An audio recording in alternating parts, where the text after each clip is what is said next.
Good evening, everyone. Welcome to the inaugural Blinko webinar. This is on pensions in a post-budget world.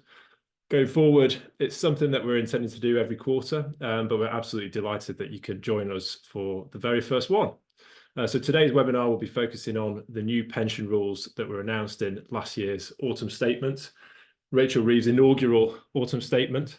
And these are due to come into effect from April 2027. And now I'm conscious that we're over 6 months on from that announcement and almost 2 years away from those rules coming into force. But these new rules are a big deal, set to have a significant impact on financial plans, very much a key part of our conversations with clients and the way that we're viewing pensions, both from an accumulation or saving phase of retirement, but also in the spending and the so-called decumulation one. If someone could just give me a thumbs up that you can see the slides cycling through. Brilliant, thank you. So before we get into the details of the webinar, just a few housekeeping notes. First, the inevitable disclaimer. So nothing in this webinar should be classed as advice. It's merely for informational and educational purposes.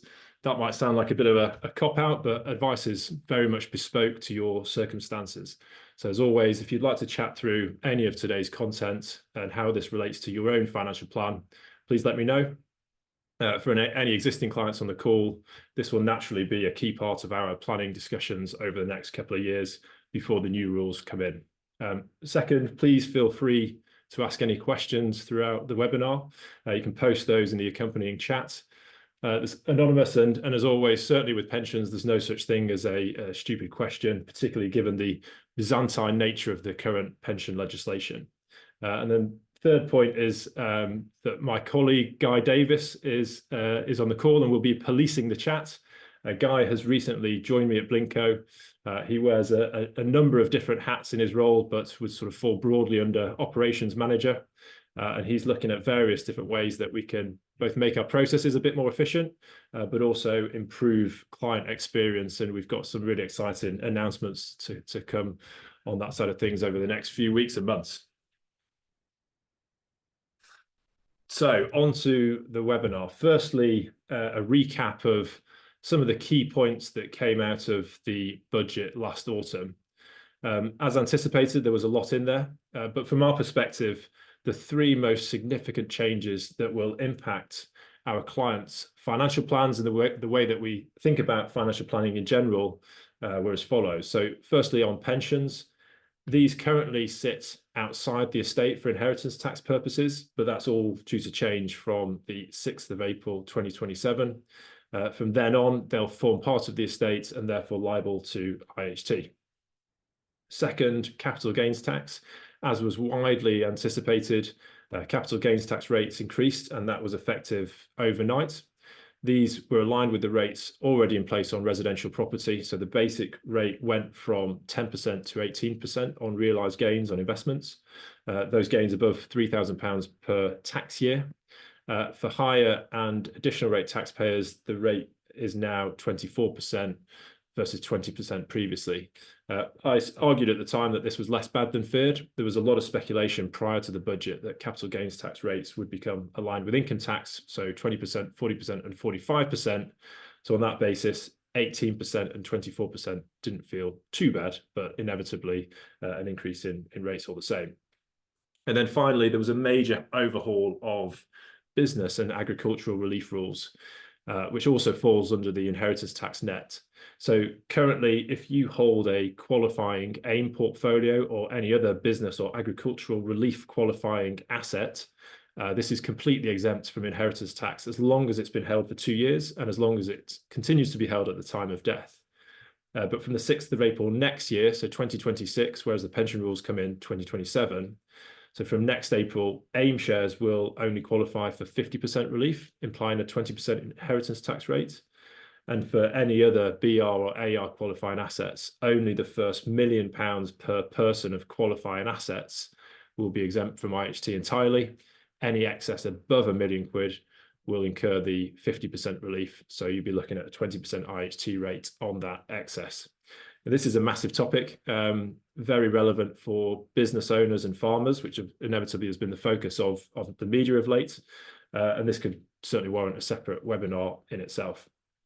But the focus of today is on pensions. And I've split this into three broad parts. So firstly, looking at how the new rules will apply in practice, and got three examples. Secondly, how that impacts those who are still saving for retirement, and should they still consider a pension. And then thirdly, how it impacts those who have amassed large pension pots, potentially currently using those pension pots as an estate planning tool, and therefore may well be caught offside by the new rules. We look at how the new rules affect them, and also how pensions can still be used as an effective estate planning tool in some ways. So the first part, the new pension rules in practice. As noted previously, from April 2027, any pension savings will become part of your estate for IHT. So if the total value of your pension and non-pension assets are in excess of your nil rate bands, you pay an IHT charge. This is where we currently stand. I say currently because the new rules are still under consultation. The government rather asked various industry representatives for their feedback on the new proposals. They've been submitted, and we're awaiting the results of that consultation. That being said, this still feels a case of how rather than if the new rules come in. The government rhetoric has always been that the new rules are coming, they just need to figure out how best to implement them. Based on the initial proposals published last October, where an estate is liable to inheritance tax and includes pension savings, the way this would be collected in practice, based on the initial proposals, is a proportionate charge between the non-pension assets and the pension assets. So as an example, let's say an estate faces an IHT liability of 300 grand under the new rules, and the pension is 1/3 of the estate. The 100 grand of the 300k would be taken from the pension, collected via the pension scheme administrators, whereas the rest would be taken from the non-pension assets collected via the personal representatives. That's clearly getting into the weeds of things, and may well be one of the things that changes post the consultation period.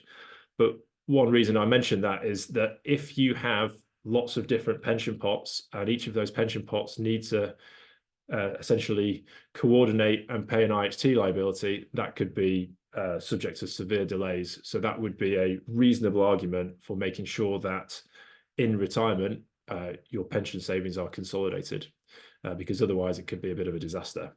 And finally, the new rules could result in a double death tax. This has been getting a lot of media attention, and applies where someone is due to incur inheritance tax on their pension savings, but also die after the age of 75, such that not only is there an IHT charge, but there could also be a subsequent income tax charge when the beneficiaries come to take money out.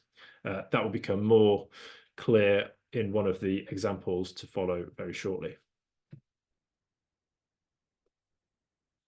So 3 examples. First example is to show how a relatively modest estate could face a sizable increase in inheritance tax. So the left-hand side shows the current position. This married couple have £1 million in non-pension assets, plus an extra £500,000 in pension savings.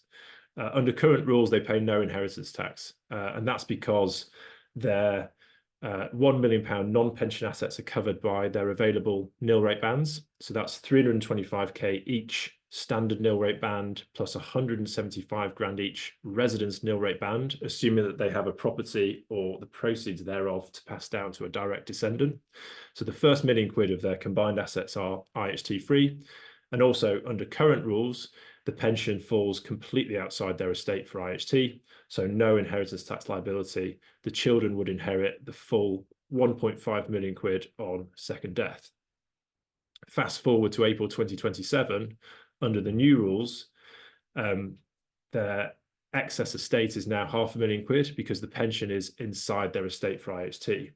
So they would incur an IHT liability of 200 grand, 40% on the excess. Children inherit 1.3 million, 13% reduction in their inheritance, and a 200 grand increase in the IHT liability. And just going back to that proportionate deduction, 2/3 of the estate is non-pension, so 2/3 of the IHT liability would be collected from the non-pension assets. The final third would be collected from the pension itself. Second example shows where the new rules could really bite particularly hard. And that is for those who are just inside or just above the £2 million threshold and therefore subject to what's called the residence nil rate band taper. So as a reminder here, once your total estate exceeds 2 million quid, you start to lose your residence nil rate band entitlement. And this is tapered at a rate of 50p in the pound above that threshold. So for this example, the left-hand side once again shows the current position. This couple have total assets of 2.7 million. That comprises 2 million quid non-pension assets, 700 grand combined pension savings. That would mean that under the current rules, only, in inverted commas, 1 million quid of their estate is liable to inheritance tax, 40% tax, 400 grand liability. Kids would inherit 2.3 million. And that implies an effective inheritance tax, i.e. the proportion of their total assets that are subject to IHT of 15%. But now let's fast forward to April 2027. The chargeable estate, which includes their pension savings now, is 2.7 million. And the real kicker here is, or the killer here is that their residence nil rate band is tapered to nothing because their estate has gone above 2 million, starts to taper, tapers to nil on assets above 2.7 million. So what that means is that this couple would now only have 650 grand's worth of nil rate bands available versus £1 million originally. And they would incur an IHT charge of £820,000, which is a 105% increase essentially overnight. Children would inherit a still quite nice 1.88 million, but that's significantly less than what they would have done previously. And that implies a now 30% effective inheritance tax. And then the final example is to show the potential impact of the so-called double death tax. And this is where a pension could potentially face an inheritance tax charge first, and then income tax second, once beneficiaries come to access the pot. So in this example, we have Kate. She's 80 years old and she's widowed. She dies in 2027, shortly after the new pension rules are into force.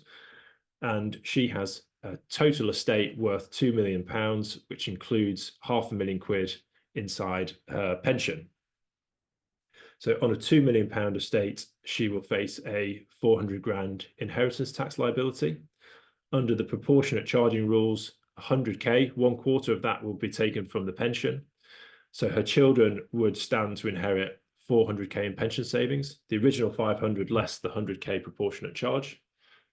But here's the rub. Because Kate died after the age of 75, her beneficiaries will subsequently incur income tax when they come to access the pension. Say, for example, they're higher rate taxpayers. As they draw down on that money, this would reduce the pension pot even further down to a net 240 grand versus £500,000 at the time of death. So this shows just how dangerous that double death tax can be. Inheritance tax first and then income tax second. But later in the presentation, we look at some ways to potentially mitigate that. But to summarize this section, these examples show how the new pension rules are a big deal, could lead to a substantial increase in tax charges if you were to do nothing. But in the next couple of sections, we look at how pensions are still an attractive vehicle, certainly for those saving for retirement, and also look at some ways in which larger pots can still be used towards estate planning goals. So the second part is really relevant for those who are still saving towards retirement or who perhaps haven't accessed their pension yet. Certainly over the few weeks following the autumn statement, I was asked quite often, is it still worth saving into a pension? And my view is an emphatic yes, it is for the vast majority. And that's because pension contribution is still the most tax efficient form of saving and investment for the vast majority of us. And that's due to the triple whammy of you still get tax relief on initial contributions. So the cost of a £1,000 gross contribution, say, is £800 for a basic rate taxpayer, £600 for a high rate taxpayer, and £550 for an additional rate taxpayer. So you're essentially getting a big leg up on your retirement savings through pension contribution. Once the money's inside the pension, you still get tax-free growth within it. So if, for example, your pension grows from 100K to 200K over 12 years purely on investment returns, you're not paying any tax on that investment return. And then thirdly, when it comes to drawing your pension, generally speaking, you can take up to 25% of the funds completely tax-free, up to a limit of 268 grand a year. So that triple whammy means that pension saving is still very, very tax efficient. Previously, or currently rather, the pensions are also outside the estate from inheritance tax. So a sort of quadruple whammy, if you like. So not quite as good once the new rules come into play, but still pretty tax efficient nonetheless. The downside, however, one must caveat, is that pensions for most of us are inaccessible until minimum pension age, which is currently 55, set to rise to 57 by 2028. So on the one hand, while I still believe that pension saving is the best way to build wealth for the vast majority of us, it must be acknowledged that there is a trade-off, that tax efficiency versus accessibility, because you're locking pension savings away until a later period. There is a bit of a magic number, I think, and conveniently, that is roughly where the previous lifetime allowance was set, which is 1.1 million.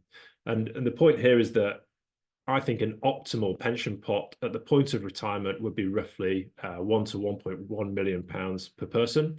I appreciate that's a sizable sum, but in a world of auto-enrollment, rising earnings, the phasing out of defined benefit pensions, and a generous £60,000 a year annual allowance, as in the amount that you can contribute to a pension with the ability to carry forward from the previous three, we are seeing more and more people retire with substantial pension pots. And the reason why I think 1.1 million is the magic number, so to speak, is for most, the tax-free cash entitlement is capped out at 268 grand. So if you continue growing your pension well above that threshold, you're not going to be accruing any additional tax-free cash entitlement. So you'll be paying income tax on any subsequent withdrawals on the full piece.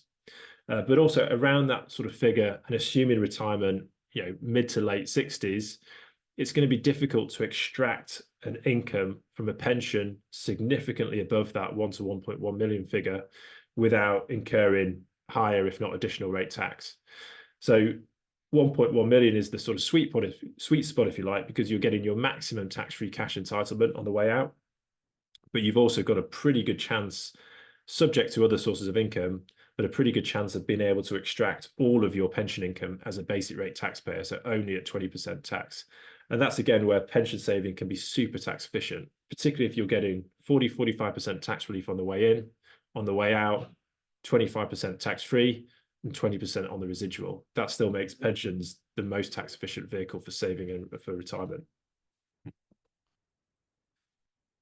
And segueing between parts 2 and 3. So part 2 is more focused on retirement savers. Part 3 is going to be looking more towards retirement spenders. But I think if there's one key message to take from this presentation, is that pensions are now sort of designed to do exactly what it says on the tin, which is it should be built up and then it should be spent. So previously, a lot of the planning was around build up a pension and then leave it untouched as part of your estate planning goals, because pensions sit fully outside the estate for inheritance tax. Whereas once the new rules come in, that's no longer valid, as in pension savings are no longer a valid estate planning tool in our view.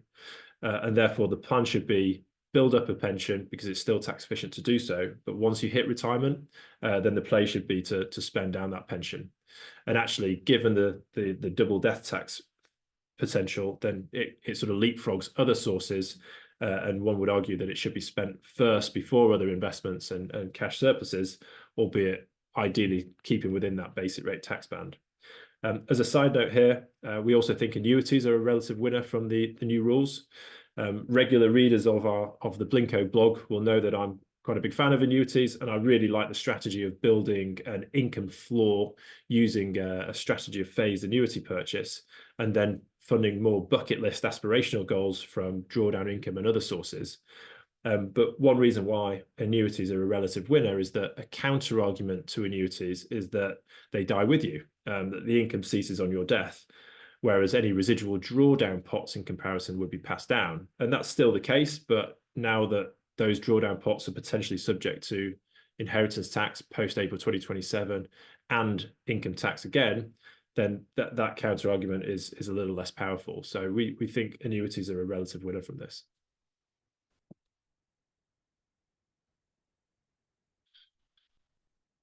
So part 3 looks at those who have amassed sizable pension pots and are now potentially caught offside by the new rules.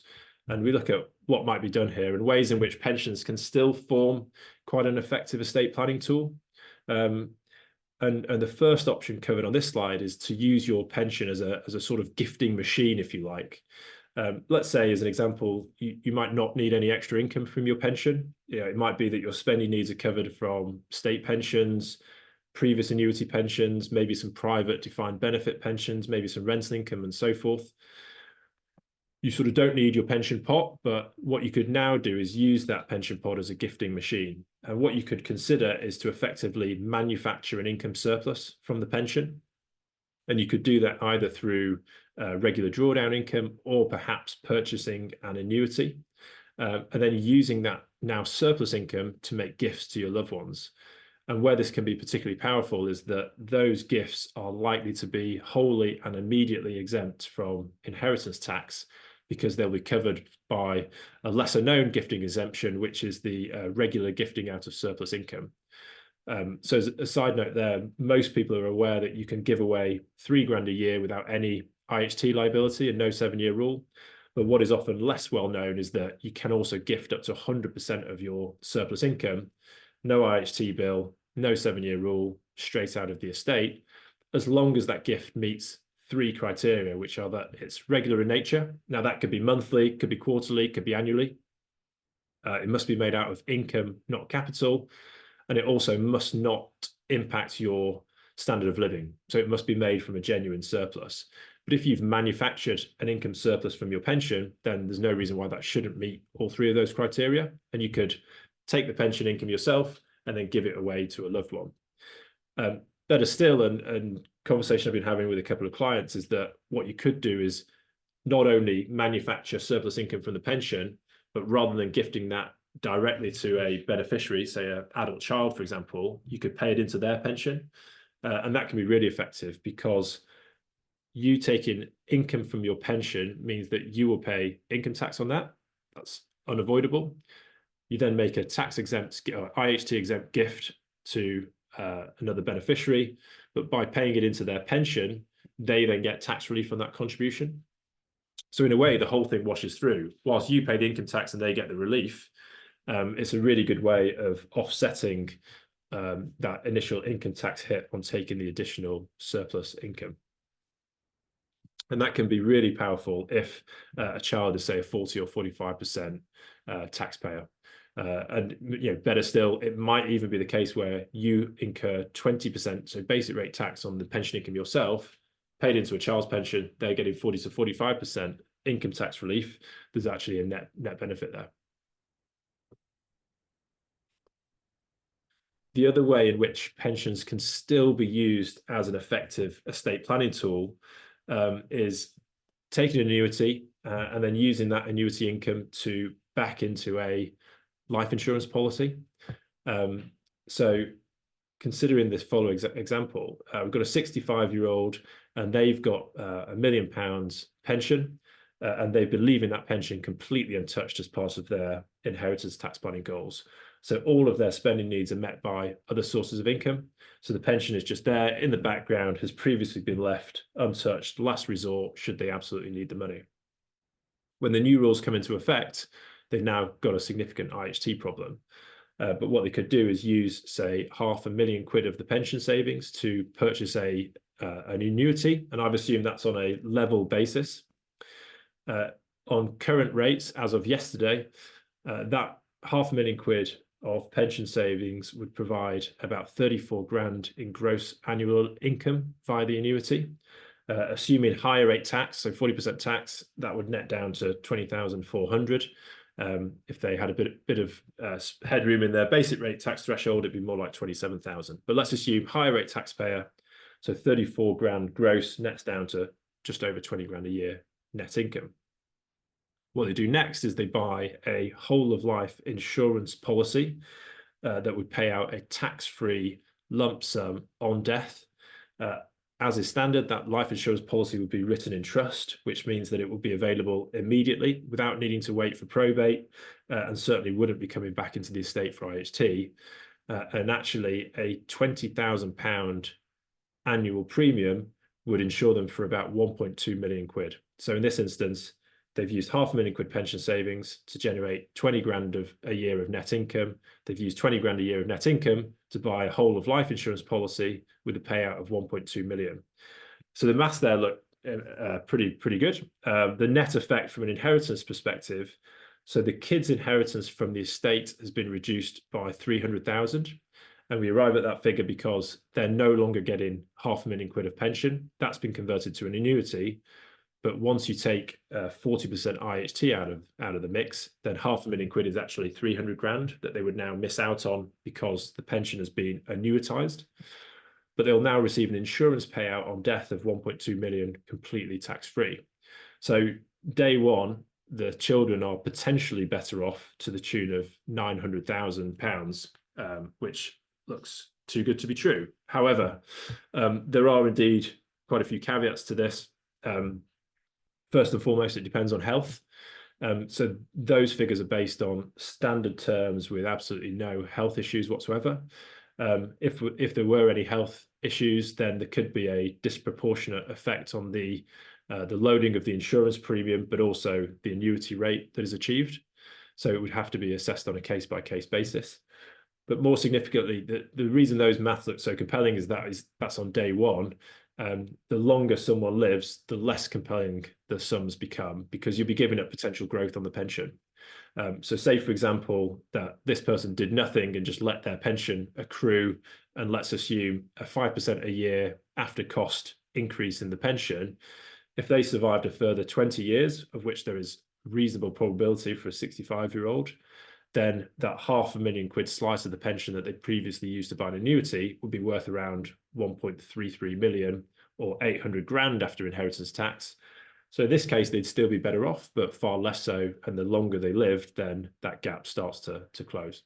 But still, certainly a compelling alternative and one that would be worth considering for many, especially if they were a basic rate taxpayer on that surplus income. And then the final thing to mention is the significance of age 75.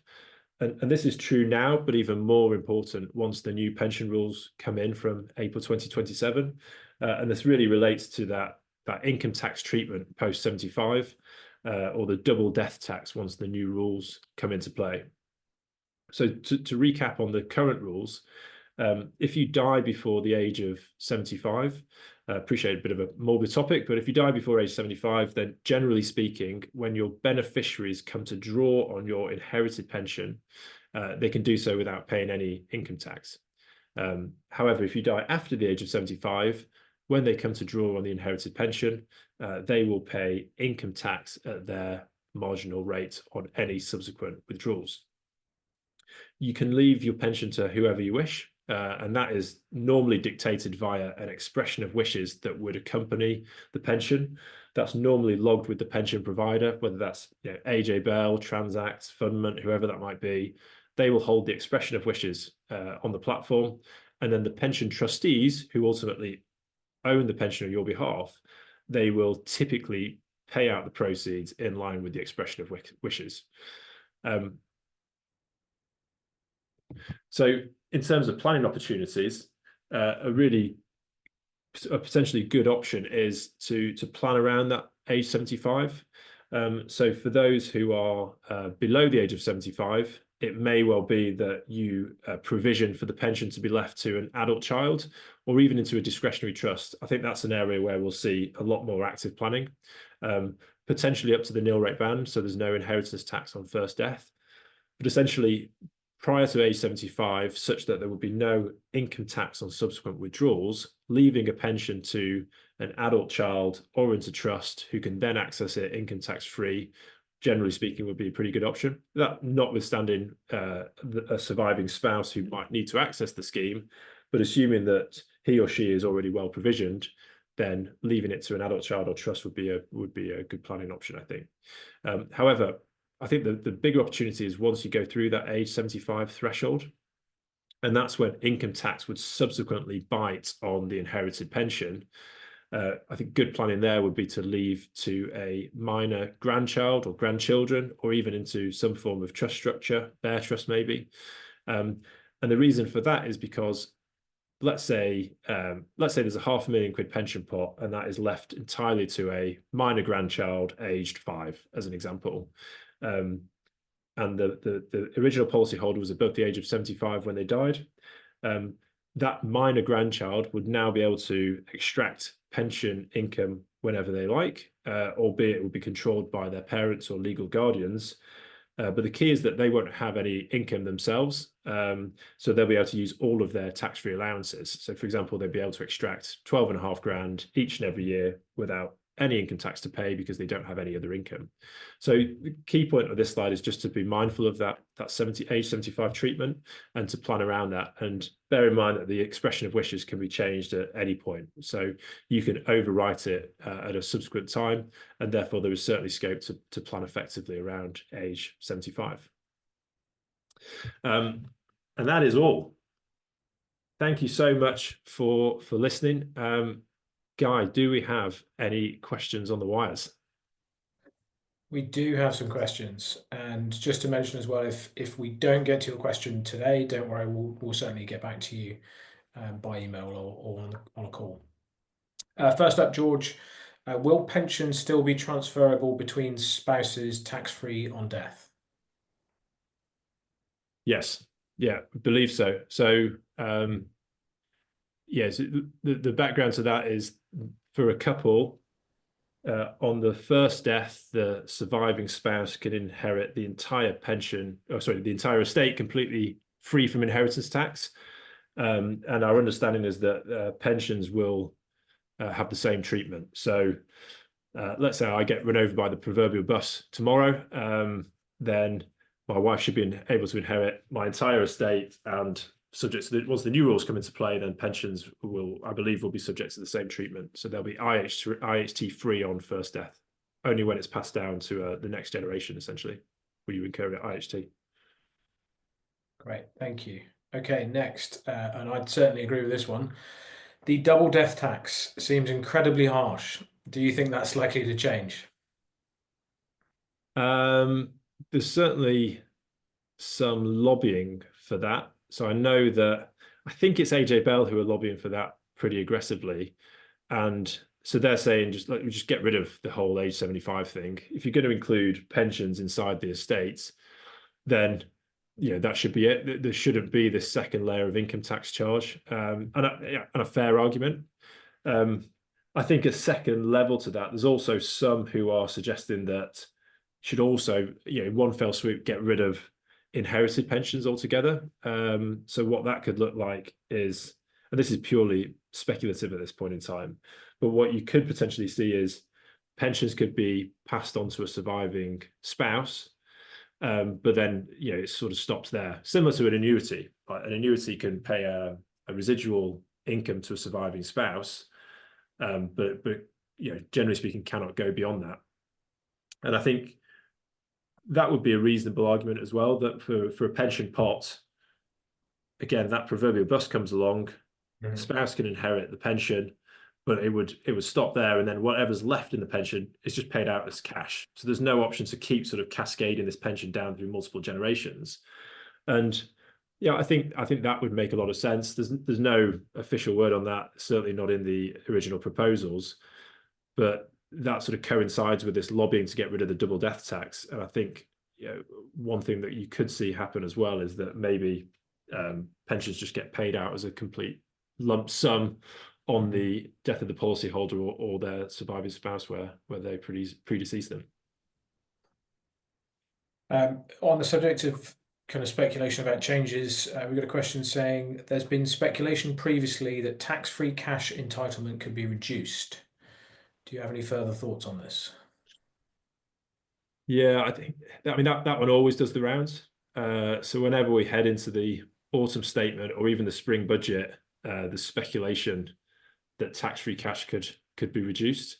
And it was definitely rife before the autumn statement. There was people talking about 100K, and actually there was some disaster stories because a lot of people took out their tax-free cash lump sums prior to the new rules coming in anticipation that the tax-free cash entitlement would be reduced, which didn't happen. So the tax-free cash was maintained at £268,275. Answer to your question, I don't think so. It's very difficult to speculate on what's to come. But I think we need to be mindful of, and this goes back to the point in the webinar around, don't discard pensions. Yes, the rules are not quite as generous as they currently are, or are due from April 2027 to not be quite as generous as they currently are, but they're still pretty generous. You still got tax relief on the way in, tax-free growth, 25% tax-free on the way out. And so they shouldn't be discarded. And also the government needs a healthy private pension sector. So you need to have that carrot dangling to encourage people to save into a pension, because what's the alternative? That we don't save enough for retirement, and then there's increased reliance on the state as well. So I think I don't really buy into this view that pension taxation is going to continuously get squeezed. I think you need a generous and healthy pension system. The other point on that is, or the sort of counter argument in some respects, is that the allowance of 268,275 has been frozen for a number of years and is going to stay frozen. So it's sort of a cut in all but name, because inflation is going to gradually erode the purchasing power of 268 grand. So whilst I don't see it being reduced, the fact that it's just going to stay the same, whilst you're going to have hopefully rising asset values, and we're almost certainly going to have inflation, it is sort of a cut. But I don't personally see it being slashed to 100 grand or even cancelled entirely. Never say never, but I don't see it personally. But it's a sneaky real-term cut. Well, not a cut in nature. A sneaky real-term cut is a good way of describing it. Yeah. Okay, next. What is the difference if dependents and beneficiaries live abroad? How would that impact things? Yeah, it's a good question. So I assume it would depend on the jurisdiction. I believe that they can still receive it. They would receive a UK pension. Presumably they can draw down on it. Presumably they would be taxed in their jurisdiction. Not sure. Yeah. Again, it's a bit of a cop-out, a bit of a fence-sitter, but cross-border planning is not my speciality. If there is someone who is, if that's a real-life case that someone's got, then let me know, and because I can look into it. But also I know quite a few planners who operate, they specialize in that cross-border stuff, so could definitely put them in touch with someone who would know. Yeah, and it's also an area that's really easy. It's very easy to get caught out, so it's worth being very careful around cross-border. 100%. Yeah. Okay. Final question, unless any more come in the next couple of minutes. Will beneficiaries have to wait until the current minimum pension age in order to access the pensions they've inherited? No, great question. So the answer is no. So the restrictions on age for an inherited pension are different to essentially your own pension. So the way it would work, let's say, for example, my 5-year-old son inherits 100 grand pension from a long distant uncle that we never knew about. So Albie would then have his inherited beneficiary drawdown pension in his name. But he doesn't have to wait until he is 58 to access it. So he would be able to draw on it straight away. Because he's a minor, he wouldn't be able to do that himself. So that would be controlled by me and my wife as his parents / legal guardians. And that can be really effective planning. So that goes back to the second but one slide, which is around that age 75 thing. Because let's say the previous policyholder was over the age of 75 when they died. So if Albie were to take any income from the pension, he would pay income tax on it. But because he's a minor, he doesn't have any income of his own. So he would be able to extract 12.5 grand each and every year without any tax to pay, so within his tax-free personal allowance. And that could be really good planning, because what you could subsequently do is you would take out 12.5 grand each year, whether he needs it or not, and then use that money to, say, populate a junior ISA or maybe even some other investment vehicle. Where it's also super effective is you could use that money to pay private school fees. So, you know, let's say fast forward a few years and we wanted to send him to private school and there was a 100, 200 grand pension there. You could use that money to pay private school fees, because you can access it as long as it's for his benefit. But that's a very long-winded answer, which is no, he wouldn't need to wait till minimum pension age. He can access it straight away. Perfect. That's a lot. Thanks, George. Awesome. That's it. We made it. Thank you so much to everyone for joining us today, and for supporting what we're doing in general. Genuinely, really, really appreciate it. If you do have any follow-up questions or are interested in a follow-up conversation, then just let us know. That is it from me and Guy. Thank you so much, and we will see you next time. Like we said, there's going to be more webinars coming. We plan to do them at least every quarter, different topics. And actually on that point, if there is any particular topics that you'd be interested in seeing, then give us a shout as well. Be really interested to hear the feedback. Thank you so much.